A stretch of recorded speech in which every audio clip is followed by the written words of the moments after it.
Bismillahirrahmanirrahim. Assalamualaikum warahmatullahi wabarakatuh. Selamat datang teman-teman di video ini. Kali ini kita akan membahas tentang historiografi yang ada di wilayah Timur Tengah. Ada beberapa pembahasan yang akan kita bahas kali ini. Yang pertama, kita akan membahas tentang pendahuluan.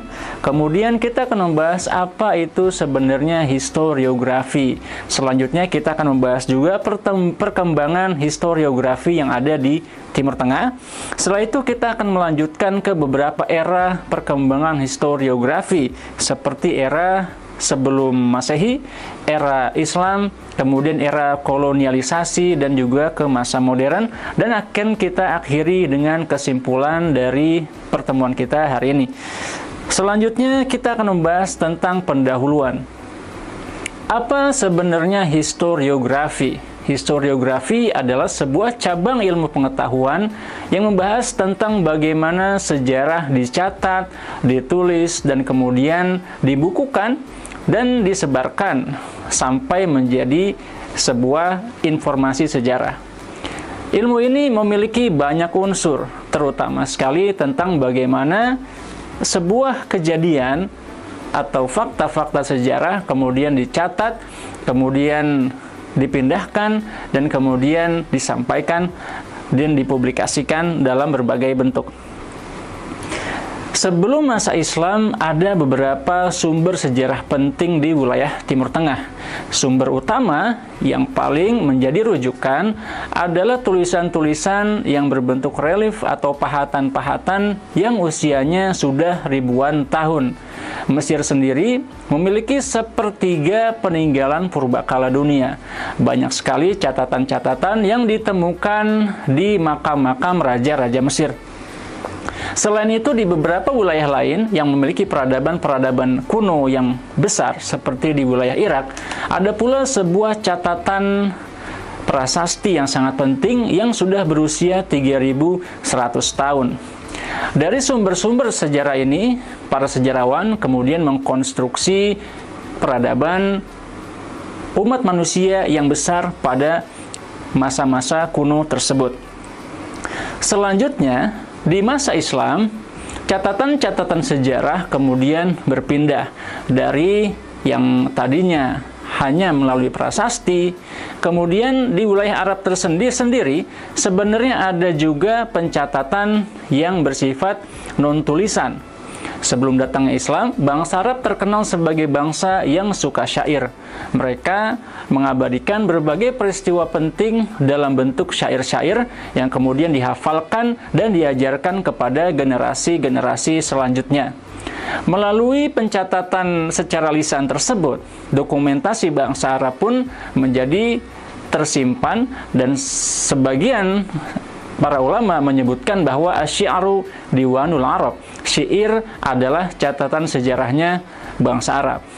Dan ketika Islam datang, teman-teman sekalian, umat Islam kemudian melakukan asimilasi. Berbagai bangsa-bangsa yang ada di Timur Tengah kemudian disatukan dalam satu peradaban Islam. Bahasa mereka menjadi bahasa Arab, dan bahasa komunikasi mereka pun menjadi bahasa Arab. Selanjutnya, sumber-sumber sejarah yang beragam tersebut kemudian diterjemahkan juga ke dalam bahasa Arab. Dan peradaban Islam memiliki sebuah tradisi keilmuan yang disebut dengan sanad. Sanad ini menjaga keaslian sebuah informasi dari satu orang kepada orang lain dengan mendata siapa yang menyampaikan informasi tersebut. Orang-orang Muslim pada saat itu memiliki istilah yang disebut dengan tobaqat. Orang-orang yang dikenal dari generasi ke generasi menyampaikan informasi, yang biasanya ilmu ini dikenal dengan ilmu hadis. Karena itu teman-teman sekalian, informasi kejadian-kejadian yang terjadi sejak masa Islam, sejak kemunculan Nabi Muhammad SAW di abad ke-7 Masehi, kemudian diabadikan dalam bentuk hadis dari satu sahabat kemudian kepada generasi-generasi selanjutnya. Dan hal ini kemudian nantinya di masa Bani Umayyah diabadikan dalam beberapa catatan buku. Antara lain ada kitabnya Imam Malik, yaitu kitab Al-Muwatta. Selain itu ada juga kitabnya Al-Waqidi yang berjudul Al-Maghazi. yang di sana beliau mencatat peristiwa-peristiwa penting di masa Nabi Muhammad Sallallahu Alaihi Wasallam. Selanjutnya ada juga ulama yang sangat penting, yaitu Ibnu Ishaq, yang membuat kitab sirah, yang di situ beliau mengabadikan kejadian-kejadian penting dan informasi-informasi sejarah selama masa kehidupan Nabi Muhammad Sallallahu Alaihi Wasallam. Sejak kemunculan Ibnu Ishaq, maka dimulailah era pencatatan sejarah. Buku-buku sejarah menjadi terpisah dari buku-buku hadis, yang tadinya sebagian besar informasi sejarah tersimpan dalam informasi yang tercampur dengan hadis dan terpisah. Maka kemudian sejak kemunculan Ibnu Ishaq, informasi-informasi sejarah dibukukan menjadi satu buku tersendiri dan tidak lagi disebutkan sanad dari siapa, dan dari siapa. Dan sejak saat itu, kemudian umat Islam masuk ke era baru, yaitu era Khilafah Abbasiyah, yang di masa ini muncul para sejarawan-sejarawan penting yang karyanya sampai hari ini masih menjadi rujukan bagi informasi sejarah di wilayah Timur Tengah. Antara lain ada Imam Ibnu Katsir yang memiliki kitab Bidayah wa Nihayah, dan yang di situ beliau mencatat informasi yang terjadi sejak penciptaan alam semesta hingga masa beliau. Kemudian ada juga ulama yang lain, yaitu At-Tabari, Imam At-Tabari, yang juga menciptakan buku sejarah Tarikh At-Tabari. Kemudian ada juga Ibnul Asir yang juga membuat kitab sejarah bernama Al-Kamil Fit Tarikh.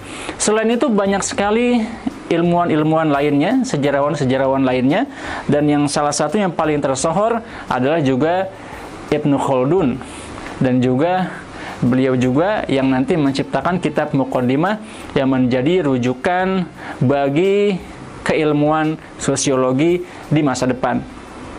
Selanjutnya di masa Bani Utsman atau Daulah Utsmaniyah atau Kekaisaran Utsmani, ada beberapa sejarawan penting juga di masa tersebut yang buku-bukunya juga menjadi rujukan bagi penulisan sejarah di Timur Tengah.